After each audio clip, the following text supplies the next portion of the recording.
Hello friends, तो आज वाली क्लास में हम देखने वाले हैं कि कैसे आप अपने मैक ओएस के अंदर एक्स कोड को इंस्टॉल कर सकते हैं। तो आज वाली क्लास में हम सेटअप करेंगे एक्स कोड को मैक ओएस के अंदर। X code is an ID for developing your iPhone apps. तो अगर आईफोन की एप्स आपको डेवलप करनी होती है तो उसके लिए हम एक्स कोड को यूज करते हैं मैक ओएस के अंदर। अब हम क्यों यूज कर रहे हैं, क्योंकि देखो हमने जो फ्लटर एप्लीकेशन बनाई है इसको मेरे को डिप्लॉय करना पड़ेगा एक आईफोन डिवाइस के ऊपर। उसको डिप्लॉय करने के लिए, उसको आईफोन के स्टोर पर डालने के लिए, ऐप स्टोर पर डालने के लिए हमको हमेशा एक्स कोड की रिक्वायरमेंट रहेगी।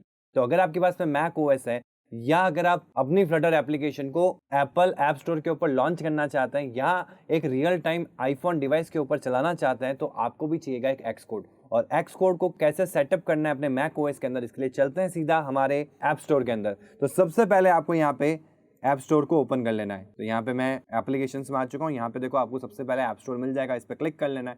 इस पर क्लिक करने के बाद में यहाँ पे आपको सर्च करना है एक्स कोड। एंटर किया और ये हमारे लिए रिजल्ट लेके आएगा। तो हमको अगर आप देखेंगे तो सबसे पहले आपको यहाँ पे मिल जाएगा एक्स कोड। ये इसका लोगो होता है, ठीक है। इसके आगे ऑप्शन आ रहा है गेट। जैसे आप इस पर क्लिक करेंगे और ये आएगा आपके पास में ऑप्शन इंस्टॉल करने का, तो इंस्टॉल कर देना आपको। तो अब यहाँ पे आपको अपनी एप्पल आईडी को डालना होगा। तो अपनी एप्पल आईडी यहाँ पे डाल सकते हैं। जब भी आपको ऐप स्टोर से कोई भी चीज़ डाउनलोड करनी होगी तो इनिशियली वो आपसे एप्पल आईडी पूछेगा, तो एप्पल आईडी आपको यहाँ डालनी पड़ेगी। तो यहाँ पे आप देख सकते हैं कि इस तरीके से आपका एक्स कोड डाउनलोड होना स्टार्ट हो जाएगा। आपको यहाँ पे पता लग जाएगा कितना % डाउनलोड हो चुका है, कितना जीबी डाउनलोड हो चुका है। और एक्चुअल में अगर आप इसकी साइज़ देखेंगे तो नियर अबाउट 12.64 GB का ये होगा। तो इसको कम्प्लीटली डाउनलोड होने दें और उसके बाद हम इसको सेटअप करेंगे हमारे मैक के अंदर। और इस पर अगर आप टैप करेंगे तो यहाँ पे भी आपको दिख जाएगा कि कितना % डाउनलोड हुआ है, यानी कि कितना जीबी आपका डाउनलोड हो चुका है और कितना रिमेनिंग है। तो यहाँ पे आप देख सकते हैं कि आपका जो एक्स कोड है वो डाउनलोड हो चुका है कम्प्लीटली। अभी ये लोडिंग चल रहा है और जैसे ही it will be ready to use हम इसको ओपन कर लेंगे। तो यहाँ पे आप देख सकते हैं कि मेरा जो एक्स कोड है वो यहाँ पे इंस्टॉल हो चुका है। अब मेरे को सिंपल सा क्या करना है, इस पे ओपन पे टैप करना है। जैसे मैं ओपन पे टैप करूंगा, जो एक्स कोड आईडी है फॉर आईफोन ऐप डेवलपमेंट वो हमारा स्टार्ट हो जाएगा हमारे मैक ओएस के ऊपर। आप देख सकते हैं कि एक्स कोड का आइकन यहाँ पे पॉपअप कर रहा है, मतलब कि ये बूट हो रहा है, मतलब स्टार्ट हो रहा है। यहाँ पे इसको इंस्टॉल करने के लिए जो आपको iOS SDK लाइसेंस एग्रीमेंट करने होते हैं वो आपको एग्री करने होंगे। तो आप यहाँ पे एग्री कर सकते हैं।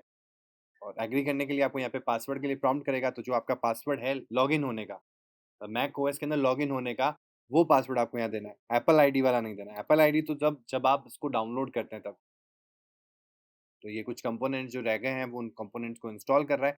जैसे इंस्टॉल हो जाएगा R X code will be ready to use. और वैसे हम इसको यूज नहीं करने वाले एज एन आईडी, इसको हम इस तरीके से यूज करने वाले हैं कि हम इसके थ्रू आईफोन सिमुलेटर क्रिएट कर सकते हैं। हम इसके थ्रू हमारी आईफोन रियल टाइम डिवाइस के ऊपर इसको चला सकते हैं। तो ये कुछ बेनिफिट्स हैं जिसके लिए हमको एक्स कोड चाहिएगा ही चाहिएगा, वो भी मैक ओएस में ही चलेगा ये। तो यहाँ पे आप देख सकते हैं कि एक्स कोड ओपन हो चुका है, वेलकम टू एक्स कोड। और यहाँ पे ये ऑप्शन पूछ रहा है कि क्या करना है, ओपन करना है, क्रिएट करना है। जो भी आपको ऑप्शन चूज करना है वो कर सकते हैं। तो इस तरीके से हम एक्स कोड को इंस्टॉल कर सकते हैं अपने मैक ओएस के अंदर। नेक्स्ट क्लास में हम देखेंगे कि किस तरीके से हम एक्स कोड की हेल्प से आईफोन सिमुलेटर को क्रिएट करते हैं एंड देन उस आईफोन सिमुलेटर को हम यूज करेंगे हमारे फ्लटर कोड को, जो हमने एंड्रॉइड स्टूडियो में लिखा है या वीएस कोड में लिखा है, वहां से उसको रन करवाएंगे और सिमुलेटर के ऊपर चलाएंगे। तो आज की क्लास के लिए इतना ही। Thank you.